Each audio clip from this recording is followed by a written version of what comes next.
இது ஃபர்ஸ்ட் மலேசியாவின் செய்திகள் உங்களுக்காக.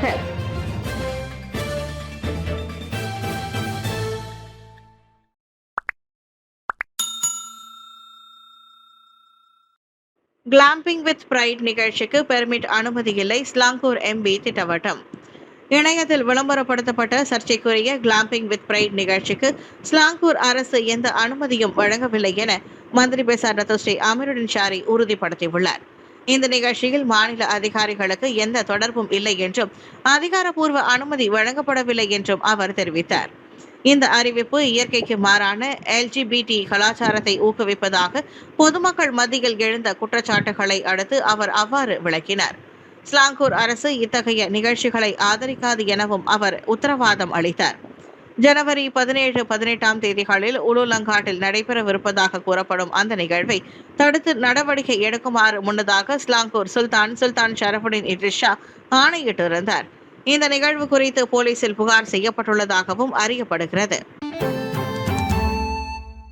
PN தலைவர் பதவியிலிருந்து முஹிதீன் விலகல் இக்கத்தான் கூட்டணிக்கு பாதிப்பு என்கிறார் ராமசாமி.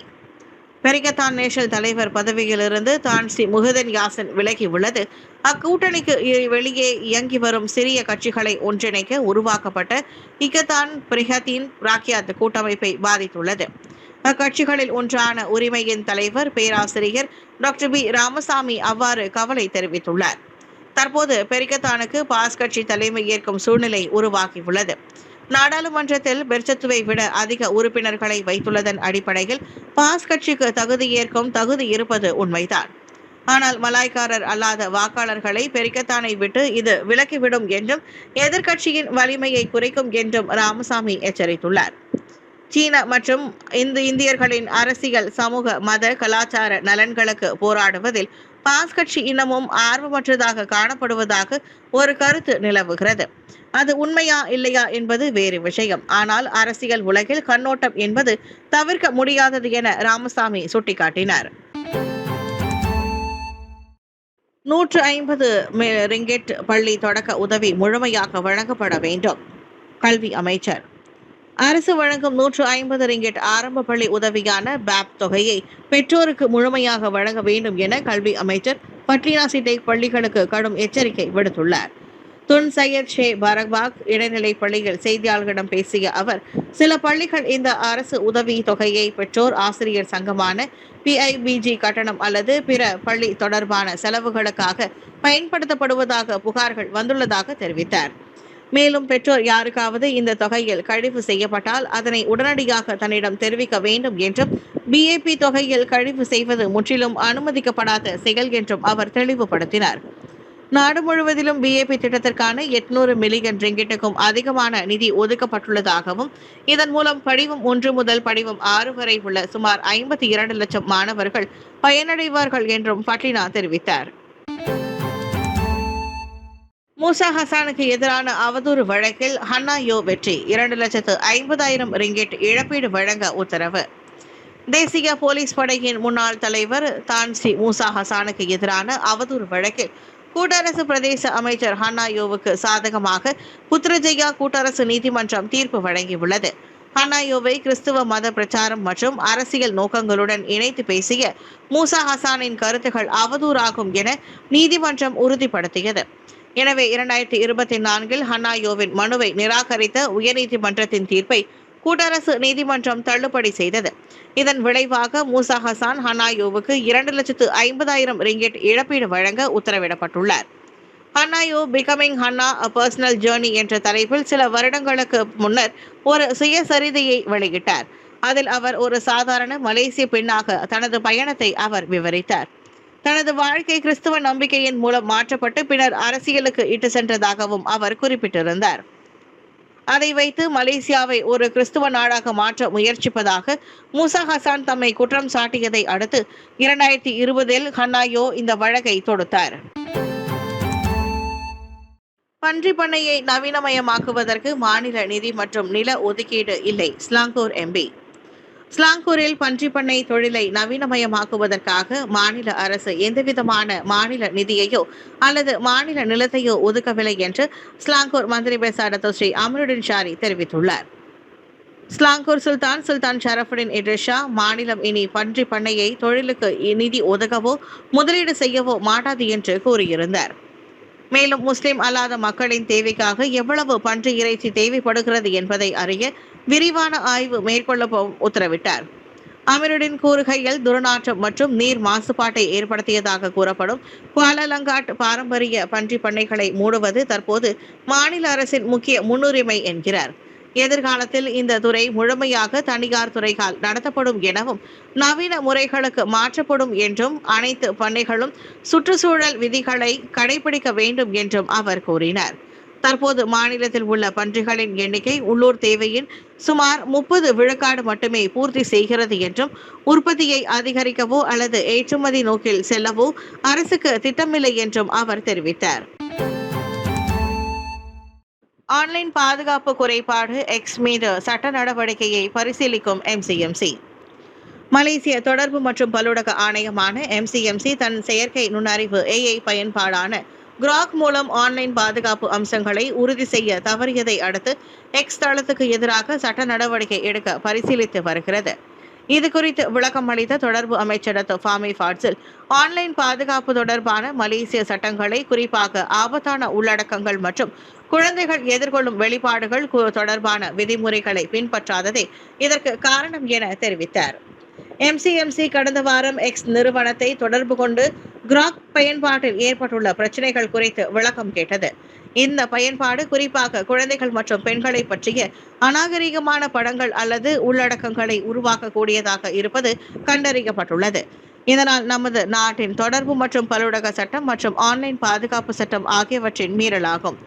எக்ஸ் தரப்பில் புதிய பதில் அளிக்கப்பட்டிருந்தாலும் அது போதுமானதாக இல்லை, ஏனெனில் அந்த அறிக்கை அதிகாரபூர்வமானதாக இல்லை.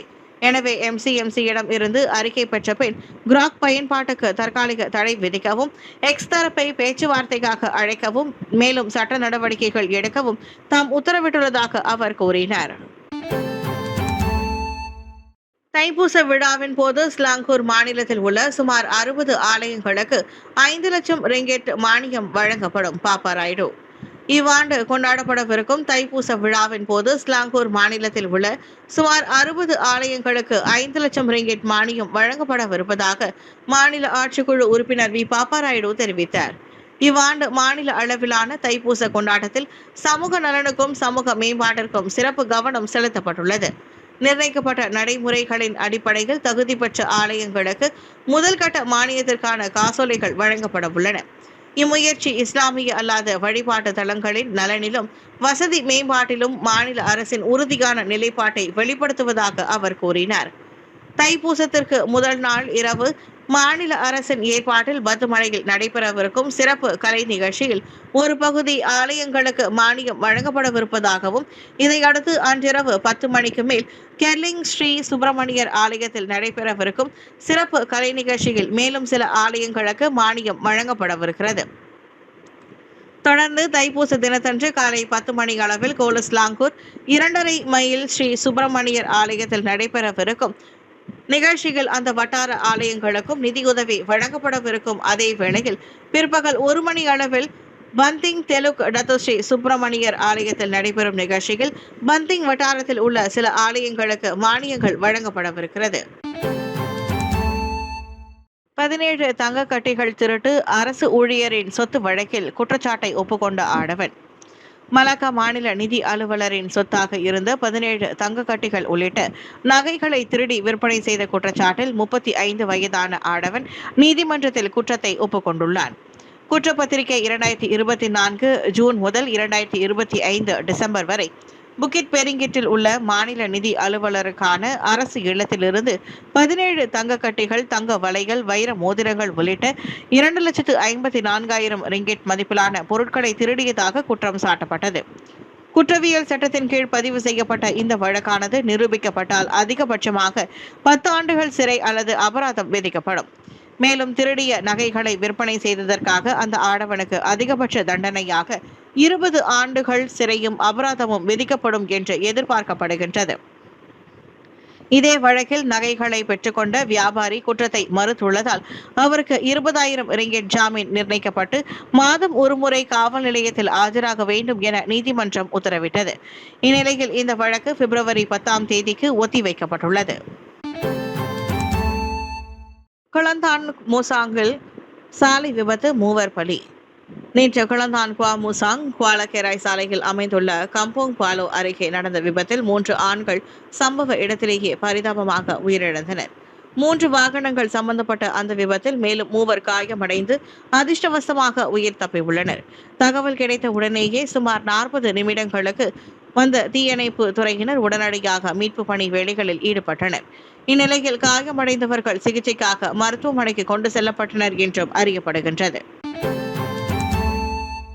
புறப்பட்ட சிறிது நேரத்திலேயே கட்டுப்பாட்டை இழந்த இந்திய ராக்கெட், இஸ்ரோவில் பரபரப்பு. பூமி கண்காணிப்பு செயற்கைக்கோள் உட்பட 16 கருவிகள் மற்றும் சோதனை பொருட்களை ஏற்றி சென்ற இந்திய ராக்கெட் புறப்பட்ட சில நேரத்திலேயே கட்டுப்பாட்டை இழந்தது. இது இந்திய விண்வெளி ஆராய்ச்சி அமைப்பான இஸ்ரோ பெயருக்கு பாதிப்பை ஏற்படுத்திய மற்றொரு சம்பவமாகும். கடந்த சுமார் 8 மாதங்களில் துருவ செயற்கைக்கோள் ஏவுகணை வாகனம் PSLV தோல்வி அடைந்தது இது 2வது முறையாகும். இதற்கு முன்பு நடைபெற்ற சுமார் 60 பயணங்களில் 90% மேற்பட்ட வெற்றிகளுடன் புகழ்பெற்றிருந்த அதன் நற்பெயருக்கு இது பாதிப்பை ஏற்படுத்தியுள்ளது. PSLV C-62 ராக்கெட் செவ்வாய்க்கிழமை உள்ளூர் நேரப்படி காலை 10:18 மணிக்கு ஸ்ரீஹரிகோட்டாவில் உள்ள தீவில் சதீஷ் தவான் விண்வெளி மையத்திலிருந்து வெற்றிகரமாக புறப்பட்டது. இதில் EOS-N-1 என்ற பூமி கண்காணிப்பு செயற்கைக்கோளும் இந்தியாவிலும் வெளிநாடுகளிலும் உள்ள புதிதாக தொடங்கப்பட்ட நிறுவனங்கள் மற்றும் கல்வி நிறுவனங்கள் உருவாக்கிய மேலும் 15 பயனுள்ள பொருட்களும் இடம்பெற்றிருந்தன. PSLV C-62 மிஷன் PS-3 கட்டத்தின் இறுதி பகுதியில் தொழில்நுட்ப கோளாறை எதிர்கொண்டது. இது குறித்த விரிவான ஆய்வு தொடங்கப்பட்டுள்ளது என்று இஸ்ரோ வெளியிட்ட அறிக்கையில் தெரிவிக்கப்பட்டுள்ளது.